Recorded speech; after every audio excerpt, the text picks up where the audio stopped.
आज का हमारा टॉपिक है, हम लोग बेसिकली आज बात करेंगे मार्टिन लूथर के बारे में, ठीक ना। हमारा टॉपिक तो वही है जो कि हम लोगों ने अपने पिछले वाले क्लास में स्टार्ट किया था। टॉपिक का नाम क्या था, याद कर लीजिए आप, religious debates and the fear of print. तो इसके बारे में हमने यहाँ तक पढ़ तो लिया था। चलिए, तो आज हम लोग पढ़ेंगे मार्टिन लूथर किंग के बारे में।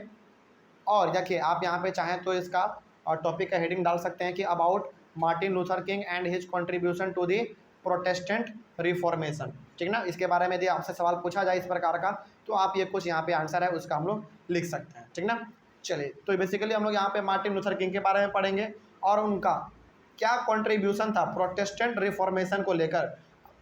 अब आपके मन में सवाल आ रहा होगा कि सर ये प्रोटेस्टेंट रिफॉर्मेशन क्या है, इसके बारे में भी बात करेंगे हम लोग। यानी कि इस प्रकार का यदि आपसे क्वेश्चन पूछ लिया जाए, जो कि हमने यहाँ पे हेडिंग ही बना दिया है, तो आप ये कुछ पॉइंट लिख सकते हैं। लेकिन इसको पढ़ने से पहले हम आपको याद दिलाना चाहेंगे ये वाला पॉइंट, पिछले वाले क्लास का सबसे लास्ट वाला पॉइंट क्या था हमारा। ये था कि चर्च के जो हमारे फादर लोग होते थे, जो बड़े बड़े विद्वान लोग होते थे, वो जो एक बार कह देते थे, लोग अक्सर लोग उसको क्या करते थे, मान लेते थे। लेकिन कुछ ऐसे भी लोग थे जो कि उसको मानते नहीं थे, उनका अपोज करते थे कि फादर साहब आपने ऐसा किया तो कैसे कर दिया, क्या आप कुछ भी लिखिएगा और हम मान लेंगे। ऐसे भी लोग वहाँ पे थे। तो उन्हीं लोगों में से एक हमारा कौन था, मार्टिन लूथर, ठीक है। आगे मार्टिन लूथर को बेसिकली हम लोग किस नाम से जानते हैं, Martin Luther king junior, JR लिखा हुआ रहता है ना, तो हम लोग इसको क्या कहेंगे, पूरा मार्टिन लूथर किंग जूनियर कहेंगे। चलिए, जानते हैं इसके बारे में कि इनका क्या कंट्रीब्यूशन था और प्रोटेस्टेंट रिफॉर्मेशन क्या है, इसी के बारे में हम लोग आज बात करेंगे। सबसे पहला तो Martin Luther was a religious reformer. Religious reformer का मतलब क्या होता है, मतलब ये हो गया कि किसी धर्म में यदि कोई बुराई है, अंधविश्वास है, उसको ख़त्म करो। लोगों के बीच में जो अंधविश्वास फैला हुआ है उसको तोड़ो और उसको ख़त्म कर दो। एग्जाम्पल के तौर पे हिंदू धर्म में ये बहुत बड़ा अंधविश्वास है कि यदि बिल्ली रास्ता काट ले तो उसको पार नहीं करना चाहिए, क्योंकि आपका जो जर्नी है वो क्या हो जाएगा, अशुभ हो जाएगा। ये बहुत बड़ा अंधविश्वास है। तो इसी प्रकार के अंधविश्वास को ख़त्म करने वाले इंसान का नाम क्या था, मार्टिन लूथर। एग्जाम्पल दिए हैं बस, लेकिन मार्टिन लूथर ने अलग अलग धर्म के ऊपर ना अपना आइडिया दिया है और लोगों को प्रेरित भी किया है कि आपको जो है धर्म के नाम पर कुछ भी बता दिया जा रहा है और आपको उसका और आप क्या कर रहे हैं, उसको मान ले रहे हैं, जो कि बिल्कुल गलत है, ठीक है। आगे बढ़ते हैं फिर। चलिए, तो मार्टिन लूथर किंग बेसिकली एक रिलीजियस रिफॉर्मर था, यानी कि धर्म को लेकर वो अलग अलग अपना विचार देता रहता था। जो अंधविश्वास रहता था वो उसको तोड़ने की कोशिश भी करता रहता था, ठीक है। आगे अब देखिए ध्यान से, उसके बाद हमारा है कंट्रीब्यूशन। इनका क्या कंट्रीब्यूशन था प्रोटेस्टेंट रिफॉर्मेशन को लेकर। अच्छा, आपके मन में आ रहा है कि प्रोटेस्टेंट रिफॉर्मर क्या है, चलो पहले उसके बारे में हम लोग बात कर लेते हैं। देखो यहाँ पे ध्यान से, मीनिंग ऑफ प्रोटेस्टेंट रिफॉर्मेशन क्या है, a 16th century movement to reform the Catholic church dominated by Rome. देखिए ध्यान से, बेसिकली जैसा कि हमने आपको पहले कहा कि चर्च में उस समय पे जो कहा, एक बार कह दिया ना फादर लोग, वो लागू हो जाता था, है ना। यानी कि वो लोग बहुत बार अंधविश्वास वाला भी बात कह देता था, लेकिन भाई अब इतना बड़ा आदमी कहा है तो लोग मान लेते थे कि हाँ, जब फादर साहब ने कहा है तो अच्छा ही कहा होगा, है ना। लेकिन इसी चीज़ को लेकर, यानी कि कैथोलिक चर्च को ही लेकर जो है एक मूवमेंट चलाया गया था रिफॉर्म, यानी कि उसको सुधारने का। जो भी गलत मैसेज कैथोलिक चर्च ने लोगों को दिया था उसको क्या किया जाएगा, रिफॉर्म किया जाएगा, यानी कि उसको सुधारा जाएगा। उसी मूवमेंट का नाम क्या कहा गया है, प्रोटेस्टेंट रिफॉर्मेशन। बात समझ आ रही है, कोई डाउट इसमें। चलिए आगे बढ़ते हैं। तो बेसिकली प्रोटेस्टेंट रिफॉर्मेशन का मतलब ये हो गया कि कैथोलिक चर्च जो भी अपना गलत मैसेज लोगों को दिया था अंधविश्वास वाला, उनको किस प्रकार से ख़त्म किया जाए, उसको किस प्रकार से बदला जाए, उसी के लिए एक मूवमेंट चलाया गया था, ठीक है। वो भी कहाँ पर, रोम में, ठीक है। आगे चलिए, तो जानते हैं इसके बारे में हम लोग basically. In 1517 Martin Luther wrote 95 thesis criticising many of the practices and rituals of Roman Catholic church. अब देखिए इसका मतलब क्या हुआ, ध्यान से समझिएगा इस चीज़ को। यहाँ पे लिखा हुआ है कि 1517 में मार्टिन लूथर किंग जूनियर ने 95 थीसिस लिखा। थीसिस का मतलब होता है स्थापनाएं। स्थापनाएं का मतलब हो गया बेसिकली 95, आप कह सकते हैं कि 95 अलग अलग आइडियाज़ के बारे में उन्होंने लिखा, यानी कि 95 अलग अलग प्रकार के मिसकंसेप्शन के ऊपर उन्होंने लिखा। मतलब कि हो सकता है कि बहुत अलग अलग प्रकार का बुराई होगा समाज में, तो उन्होंने 95 थीसिस लिखा, यानी कि 95 बार उन्होंने अलग अलग चीज़ों के बारे में लिखा, अलग अलग टॉपिक पे उन्होंने लिखा, ठीक है। Criticising many of the practices and rituals of the Roman Catholic church. 95 thesis का मतलब क्या हुआ? 95 थीसिस का मतलब ये हो गया कि उन्होंने 95 यानी कि 95 अलग अलग टॉपिक पर उन्होंने लिखा था। हो सकता है कि समाज में जो बुराई होगा उनके बारे में उन्होंने लिखा होगा, है कि नहीं। और बेसिकली वो लिखा क्या करते थे? बेसिकली वो लिखा ये करते थे कि जो चर्च के द्वारा, यानी कि रोम में जो हमारा कैथोलिक चर्च है, वही यहाँ पे कहा गया है रोमन कैथोलिक चर्च, जो कि रोम में है, ठीक ना, उनके द्वारा जो गलत मैसेज दिया गया है लोगों को, या फिर उनके द्वारा जो नए प्रकार का, अलग अलग प्रकार का जो रीति रिवाज मनाया जा रहा है, जो प्रैक्टिस मनाया जा रहा है, जो कि बिल्कुल गलत है, उसके खिलाफ क्या करो?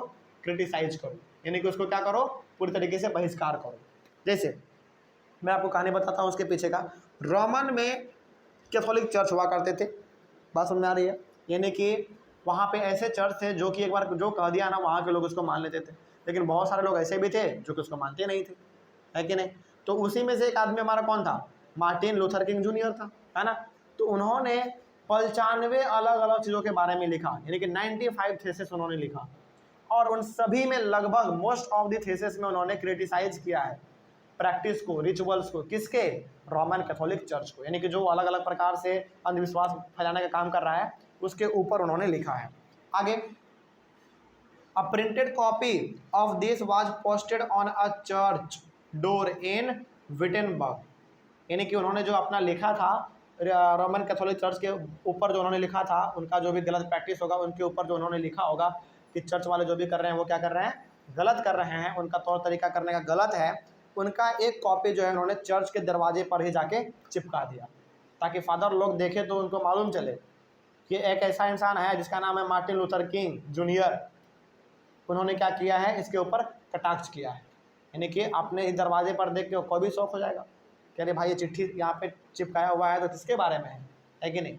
मतलब कि उन्होंने जो भी अपना आइडिया दिया था रोमन कैथोलिक चर्च के ऊपर, उनके अलग अलग प्रकार के रिचुअल्स के खिलाफ, उनके अलग अलग प्रैक्टिस के खिलाफ, उनका एक कॉपी जाकर उन्होंने चर्च के दरवाजे पर ही चिपका के वो चले गए थे, ठीक है। और वो बेसिकली कहाँ पर थे? विटेनबर्ग में, ठीक है। आगे, बेसिकली विटेनबर्ग हमारा रोम में ही एक जगह रहा होगा। उसके बाद it challenge the church to debate his ideas. Basically उसका वहाँ पे एक पेपर साटने का मकसद क्या था? यानी कि उनके द्वारा जो आइडिया दिया गया है चर्च को, जो सुझाव दिया गया है चर्च के लोगों को, वो बेसिकली क्या चाहते थे? मार्टिन लूथर किंग क्या चाहते थे? वो ये चाहते थे कि मेरे आइडिया पे चर्च वाला लोग क्या करें? डिबेट करें, मतलब कि बहस करें। बस समझ रहे हो? यानी कि मार्टिन लूथर किंग जो है पूरी तरीके से चर्च वाले लोगों को ये समझाना चाहते थे कि आपका जो तौर तरीका है वो क्या है? गलत है, लोगों के बीच में अंधविश्वास मत फैलाइए, यही वो कहना चाहते थे। आगे, Luther's writings were immediately reproduce in vast numbers and read widely. तो जो भी मार्टिन लूथर किंग लिखते थे, उनके आइडियाज़ को, यानी कि वो जो लिखते थे उनको बहुत ही बड़े लेवल पर फैलाया गया, यानी कि हर एक लोगों के द्वारा उनके लिखे हुए चीज़ों को पसंद किया गया, क्योंकि वो हर एक चीज़ों को कॉन्सेप्ट पे लिखते थे, ऐसे हवा में कुछ लिख दिया नहीं।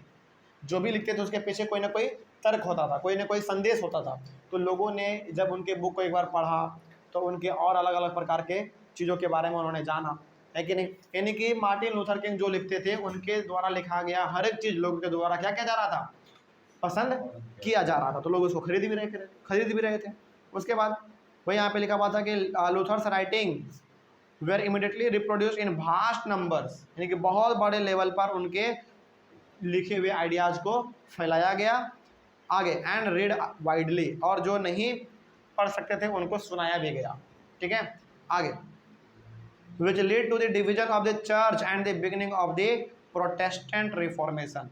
अब इससे ये हो गया कि जब लोगों ने मार्टिन लूथर किंग के आइडिया को पढ़ा, उन्होंने जो लिखा था उनके बारे में जब उन्होंने पढ़ा, तो लोगों को लगा कि वाकई में जो चर्च वाला कर रहा है वो क्या कर रहा है?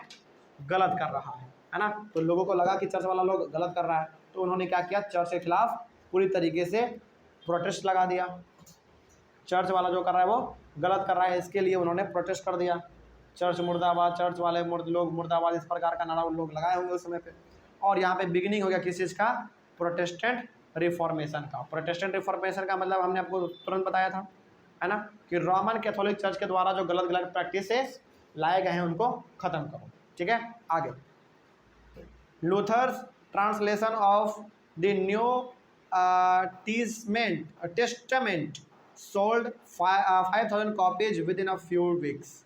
देखिए Luther's translation of the New Testament sold, यानी कि इसका मतलब यहाँ पे देखिए ध्यान से, एक और यहाँ पे नया वर्ड आपके लिए इस्तेमाल किया गया है, न्यू टेस्टामेंट। हो सकता है कि उनके द्वारा लिखा हुआ कोई एक अलग सा उनका बुक हो या फिर उनका कुछ आइडिया हो, है ना, उनके इस आइडिया को ट्रांसलेट कर दिया गया, यानी कि ट्रांसलेट करके उनको बेचा गया अलग अलग लैंग्वेज में, और उस समय पे उनका 5000 कॉपी बिका, वो भी कुछ ही हफ्तों में। सोचो उस समय पे 5000 कॉपी बिक जाना किसी खास इंसान के द्वारा लिखा गया तो बहुत बड़ी बात होती थी, बहुत बड़ी बात होती थी। ठीक है, यानी कि मार्टिन लूथर किंग कोई छोटा मोटा रिलीजियस रिफॉर्मर नहीं था, बहुत बड़ा आदमी था वो। जो कहता था ना, लोग उसके बारे में सुनते थे, लोग विचार करते थे उसके ऊपर कि लूथर किंग ने जो लिखा है क्या वो सही है कि गलत है, और यदि सही होता था तो लोग लूथर किंग का साथ भी देते थे, प्रोटेस्ट में पार्टिसिपेट भी करते थे। बात समझ में आ रही है? चलिए आगे बढ़ते हैं फिर। तो Luther's translation of the New Testament sold 5000 copies within a few weeks. तो न्यू टेस्टामेंट उनका जो है एक प्रकार का बुक होगा, वो रहा होगा, या फिर एक प्रकार का उनका एक आइडिया रहा होगा, जिनको ट्रांसलेट कर दिया गया अलग अलग लैंग्वेज में, ताकि हर एक प्रकार के लैंग्वेज के लोग क्या कर सके, उसको पढ़ सके, जान सके। और कुछ ही हफ्तों में जो है उनका लगभग 5000 कॉपी बिक गया। ठीक है, आगे deeply grateful to print, Luther said printing is the ultimate gift of God and the greatest one. अब इतना ज़्यादा इनको हर तरफ से इज्जत मान सम्मान मिल रहा था, इनका जो है हर जगह पर वाहवाही हो रहा था, किसका, मार्टिन लूथर किंग का। इनका बुक एक बार पब्लिश हो रहा है तो लाखों लाखों बुक तुरंत बिक जा रहा है कि नहीं। यानी कि इनको पूरी तरीके से क्या मिल रहा था, एक फेम मिल रहा था, लोगों के द्वारा ये पसंद किए जा रहे थे, है ना। तो इससे खुश होकर इन्होंने क्या कहा,